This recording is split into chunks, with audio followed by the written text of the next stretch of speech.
So today is my turn to present on the topic, which is called cultural and psychological perspectives on doing kirtan.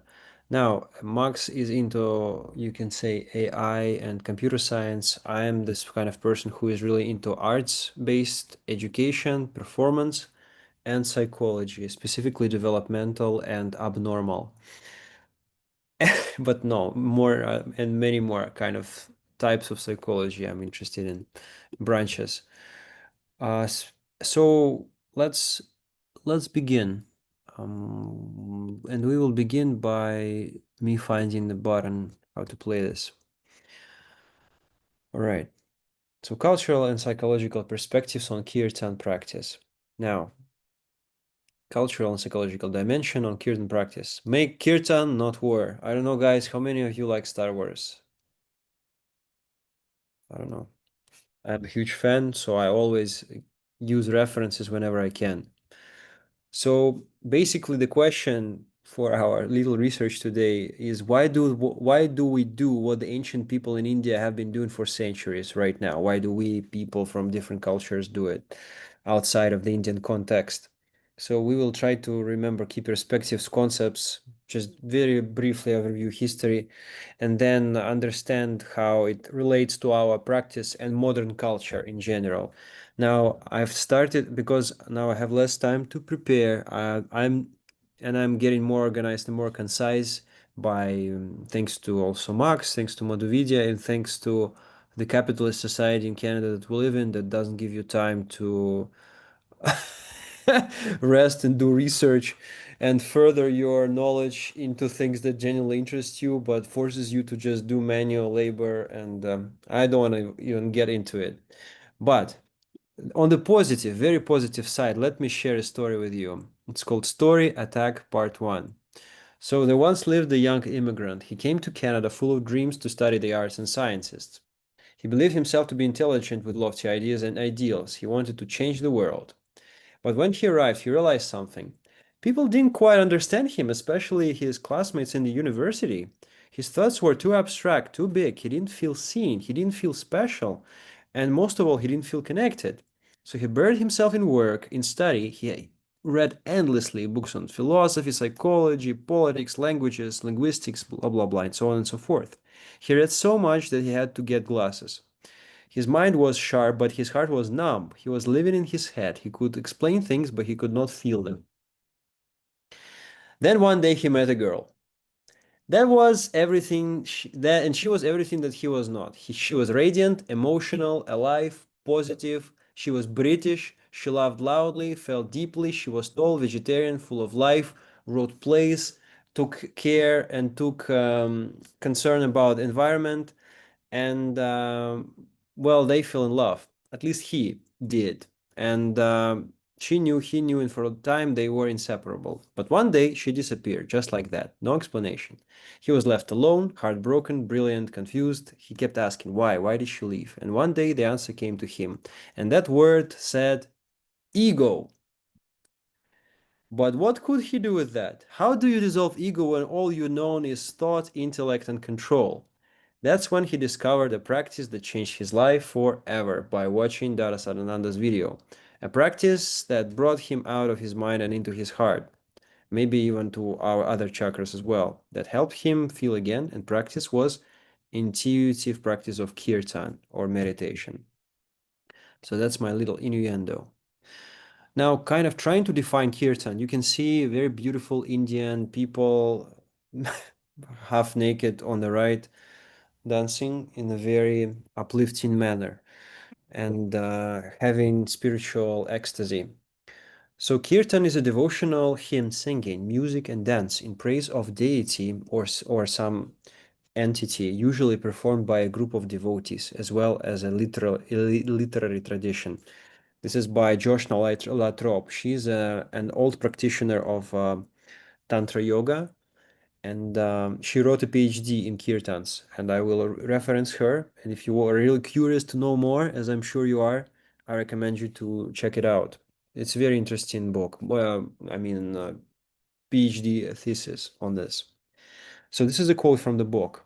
Whether in praise of Shiva, Krishna, Baba, Jesus, Allah, Buddha, or Mahavira, to name a few, the devotees call to their Lord wherever there is a ceremonial gathering. In essence, Kirtan is a means to approach union with the divine. So I already shared you my story, and you can see, I think it's Russia or Ukraine, I'm not so sure. I found it in internet. So I remember when I was going to cinema with my friends back in Smolensk, which is a small city in Russia in the west. There used to be, I once went outside near this park and on the edge of my school where I went to. And there was this group, something looking like that. We dressed very weirdly, like, half Western, half Indian, traditional, you can say. And they were chanting this mantra, Hare Krishna. Have you ever heard this mantra before? Have you seen people chant it on the streets, dressed up I have, strange? I have, Back yes. back in Kiev, Sasha? Yes, back in Ukraine, yes. So that was very strange at the time for me. Yes. Very strange. Akamati, you also wanted to share.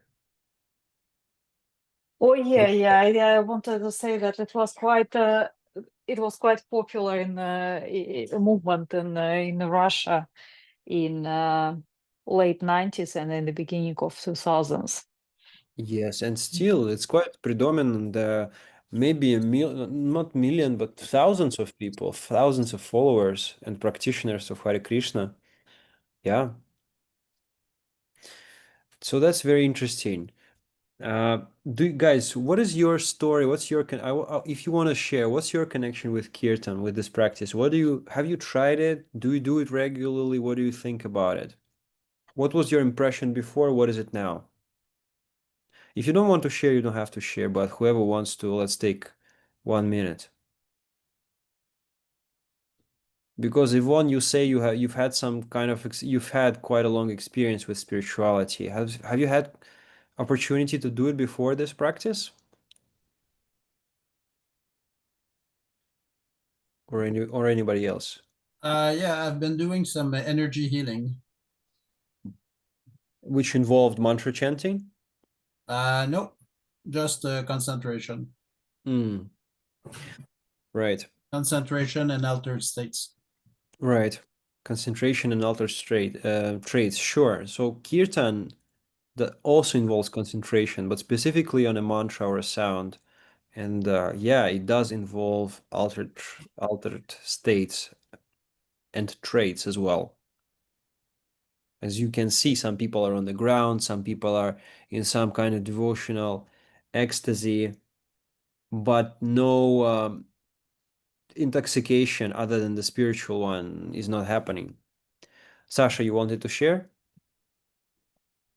Yeah, so I haven't tried Kirtan before, uh, but yeah, it was just quiet, like without dancing, without chanting, just basically concentrating on breathing, and yeah, that's about it really.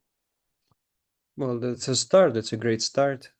It does involve concentration and breathing is the basis for learning to concentrate, but mantra takes it even to on a further level because it involves an idea and desire to transcend the mundane experience of the mind. So here's an interesting one. This is a famous poem or saying by the saint Chaitanya Mahaprabhu, a very big promoter of this devotional aspect of yoga or bhakti yoga. Yes, he was basically a yogi from the 15th century. And he said, be humble as a blade of grass, more tolerant than a tree. Always respect even those whom no one respects in society, and always sing glory to the Lord. Always repeat the name of the divine. So I find, in terms of It's very famous, and people in Hare Krishna know this saying, and Tantra Yoga they use this saying.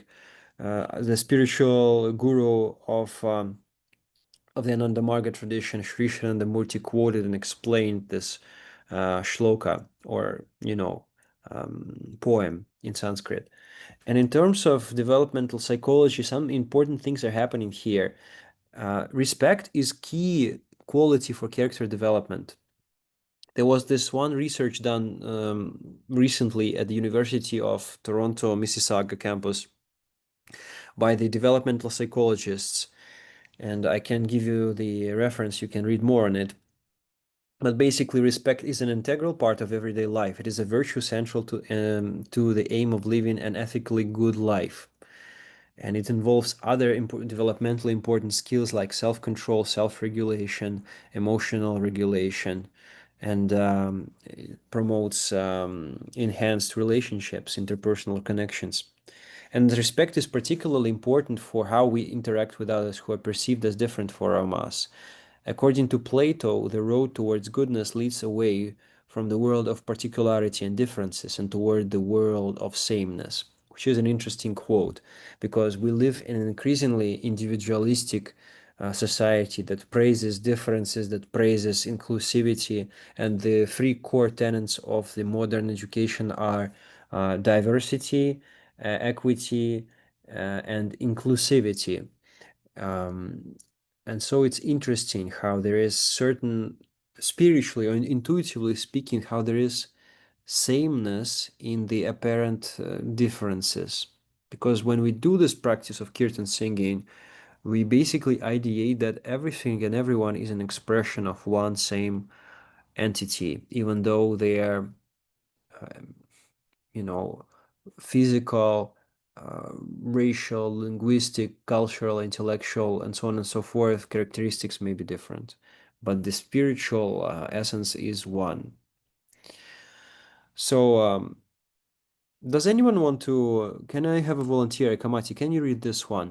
This one is on cross-cultural traditions, on how chanting is used in different spiritual traditions. Cross-cultural traditions.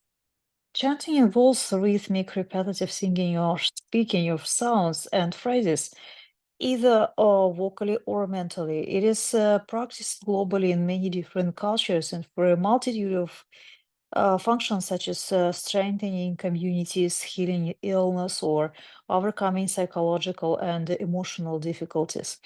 Although chanting rituals take various forms, they are often used to induce altered states of consciousness. Shamanic tradition use chanting in order to enter altered states believed to be vital for healing and modifying behavior. Indigenous Australians use chanting to connect with the ancestral world. Sufism uses chanting, dance, and breathing to connect to God and either into states of trance, and yogic traditions believe that chanting practices are a way of reaching states of consciousness beyond the disturbances of the mind. Yeah, Barry Palito Thompson, 2021.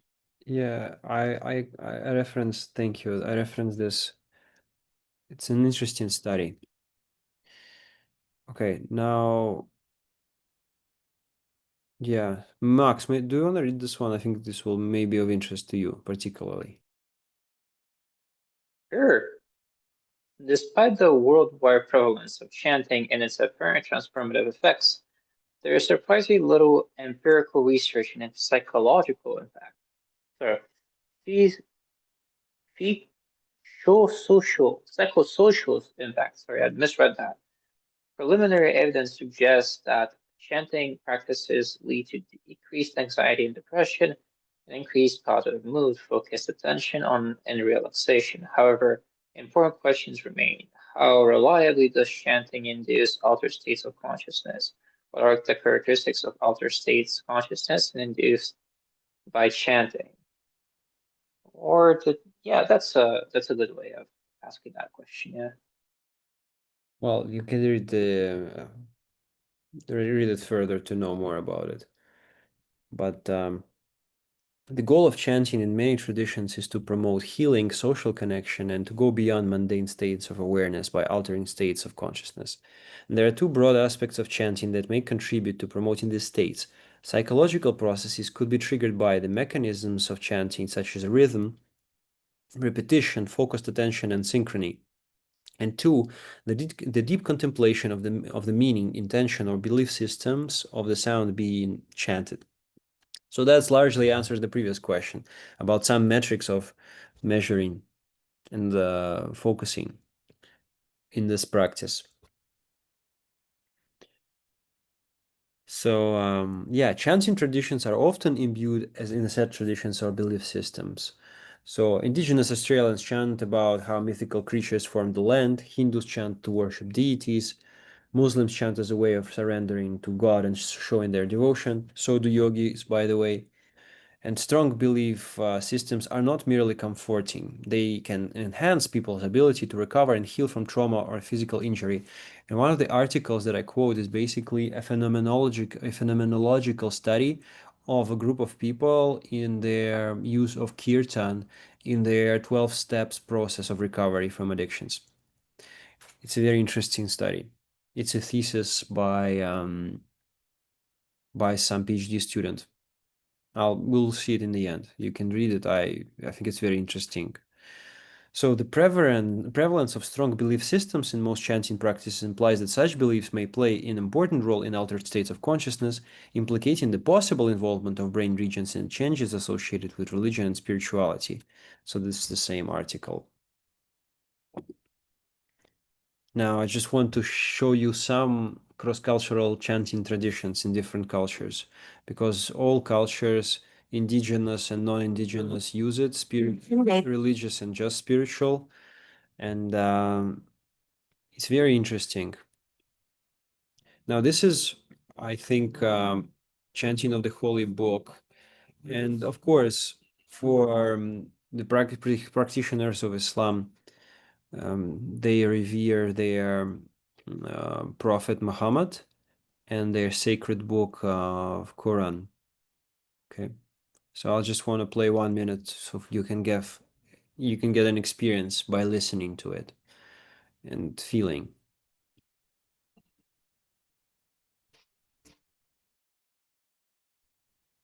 Can you hear it? Okay, you can hear it.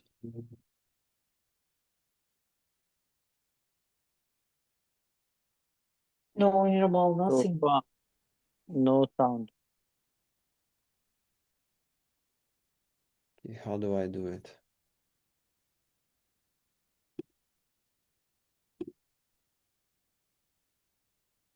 How do I do it? Thanks. Audio.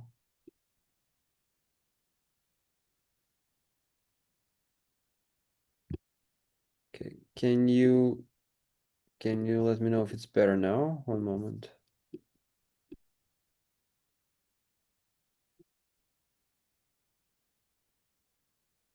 Better?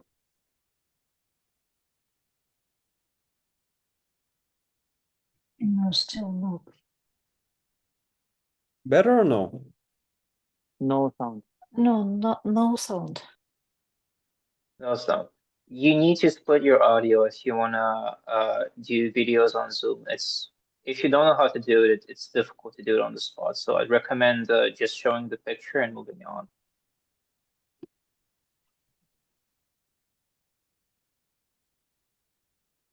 But why can't I play it? I don't understand.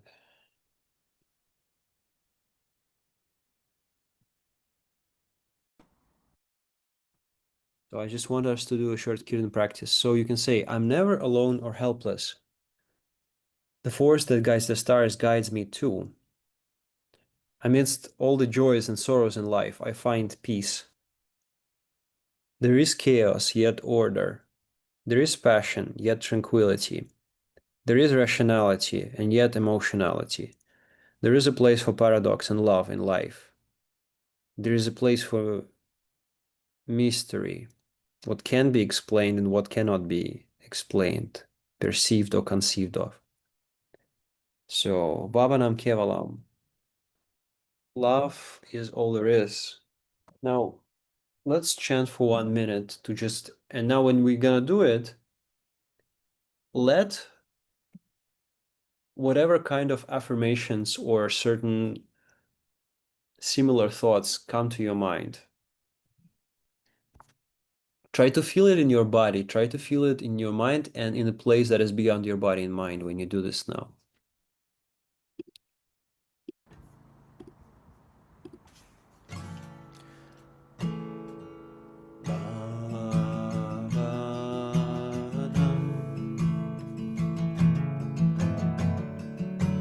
Kevalam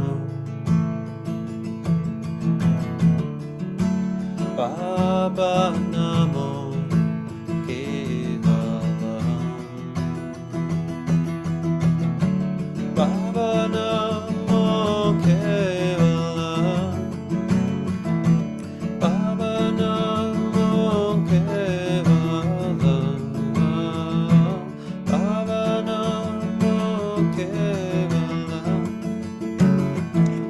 Baba Namo Kevalam Baba Nam Kevalam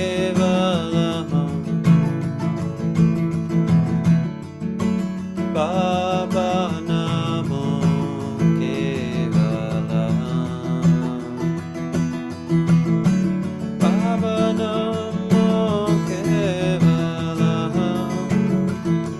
Baba Namo Kevalam Baba Namo Kevalam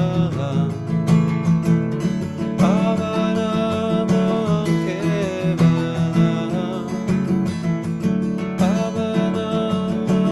Kevalam Baba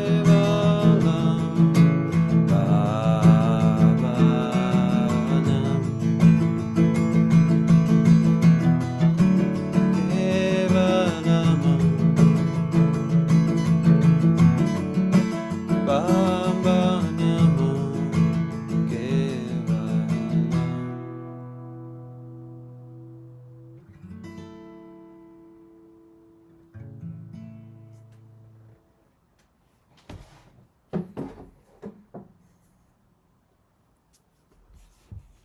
Do you want to share your experiences with Kirtan?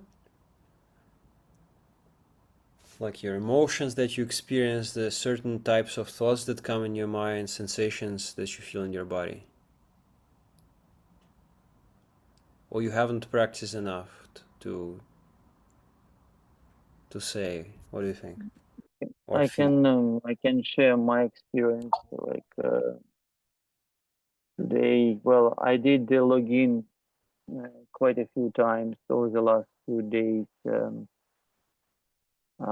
a group Kiirtan, basically Moscow time. You know, it's like 11 p.m. Toronto time, right? So, yes, and yeah, it was great. But today I took a break from work and I just basically, joined, but it was a different time. It was like 12 o'clock Toronto time, but 7 p.m. in Moscow, and there was a different group with different presenters. So, and it was really good. I felt like I tuned in, and like even after, I just felt peace. Like I had a feeling of, being recharged in a way. And what I've noticed in terms of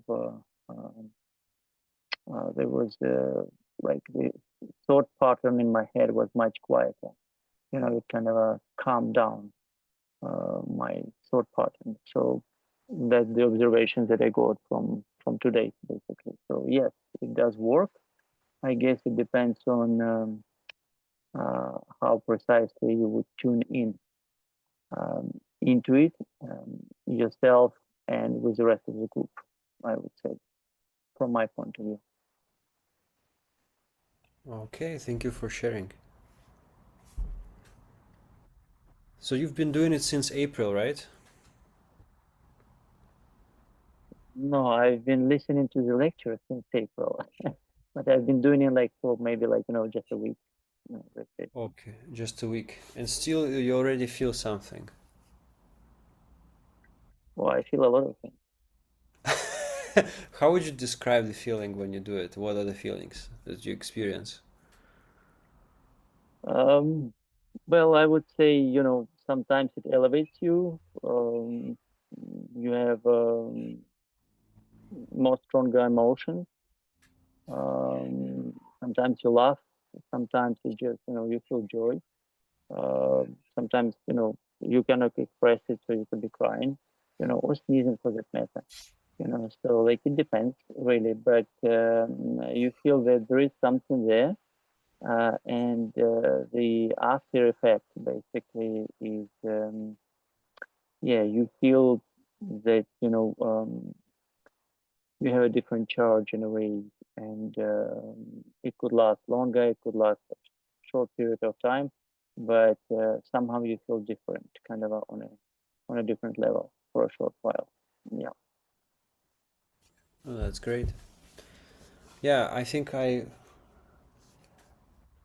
do remember my recent, yeah, like there are many feelings that come with it when you do kirtan. I remember when I went to see my dad in Dubai recently in December, I was attending this collective group meditation. It was not just a group meditation, it was like a 1 day retreat.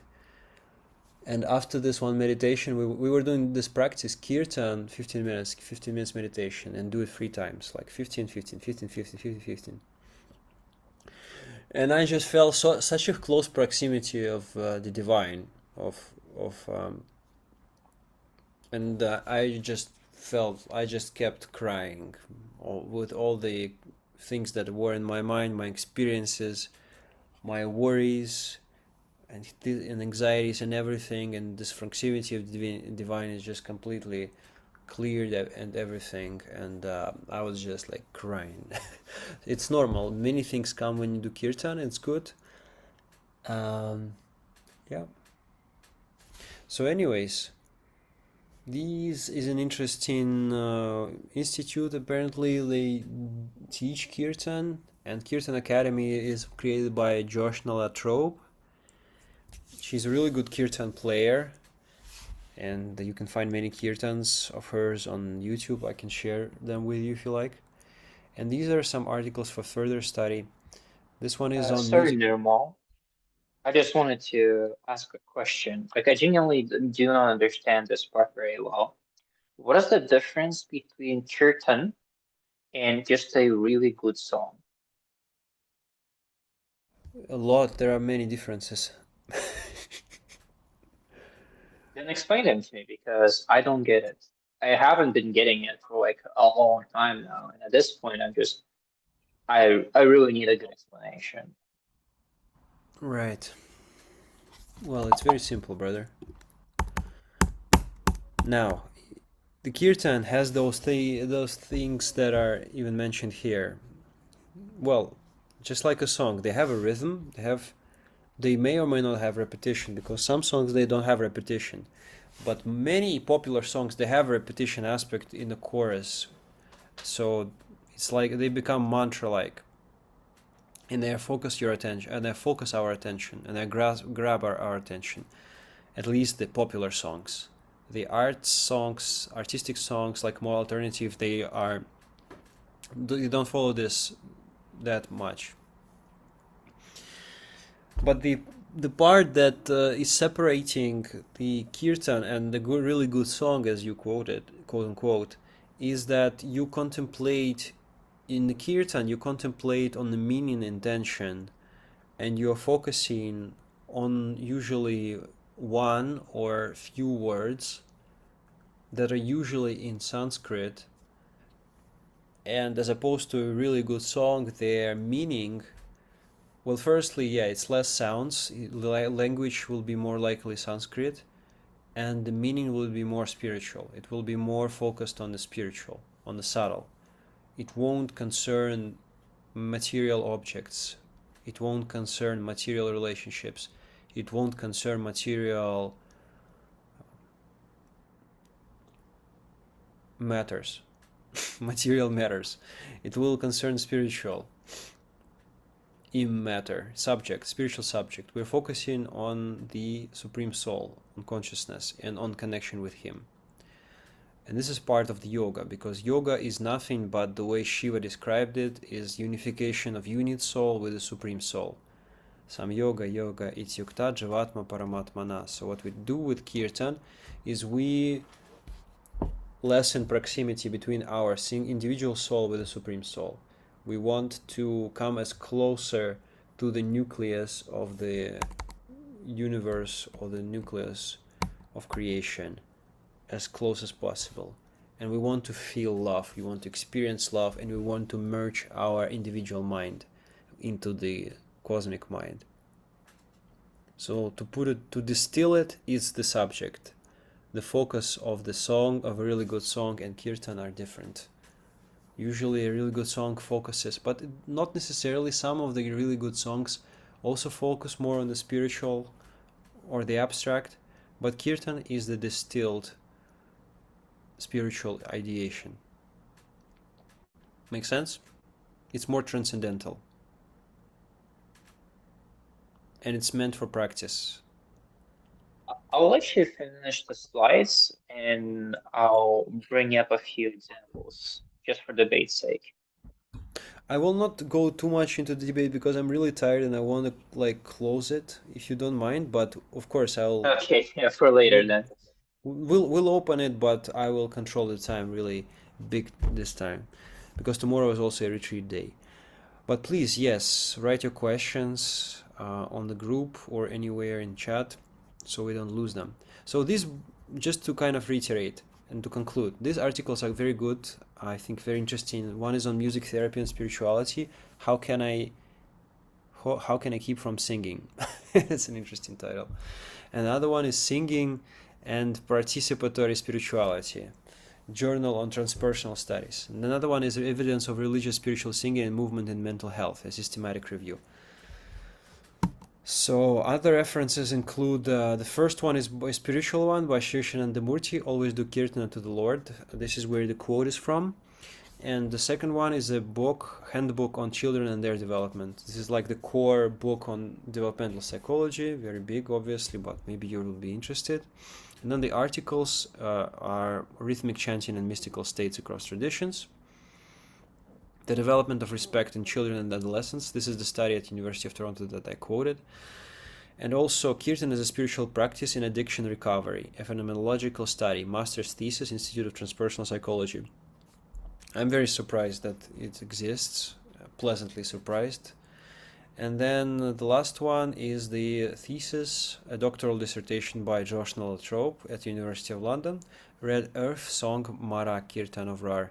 It's a very interesting anthropological study where she went to India and she participated in different traditions, different festivals, learned from and interviewed, the players of Kirtan.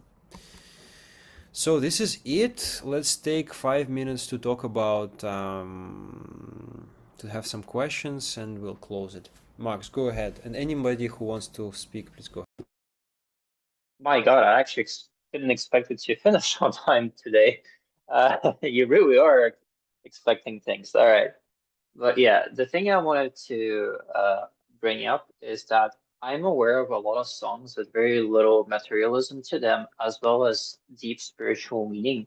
Like, for instance, journey songs or religious songs from other religions or religious groups. So the definition you gave me makes sense in the sense of what you are feeling about it, but I don't understand what makes it unique and why, for instance, shamanic songs from, let's say, indigenous people here, which I really enjoy, or for instance, throat singing from Mongolians. How are these things that are also religious and spiritual in meaning that different? They are. I just don't know how.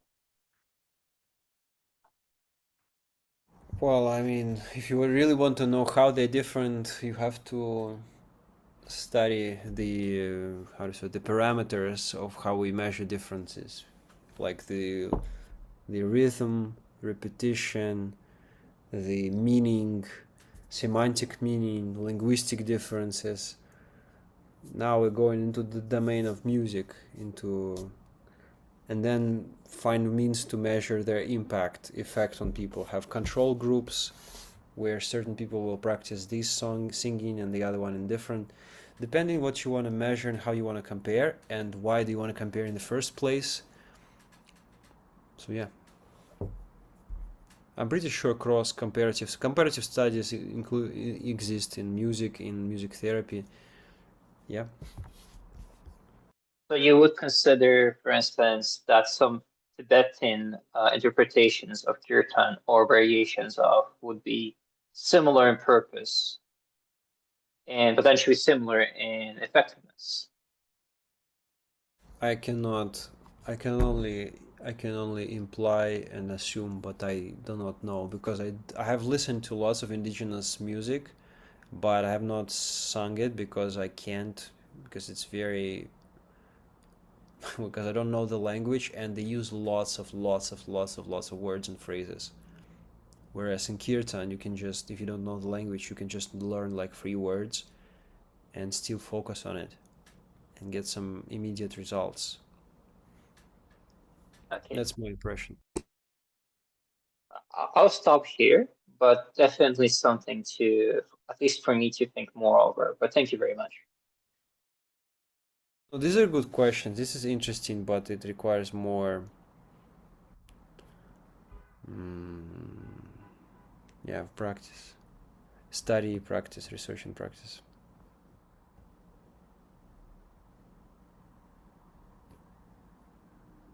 I have a quick question. Maybe you could answer. It's not really related to Kirtan, but maybe you will be able just to give a brief description. What's a retreat look like?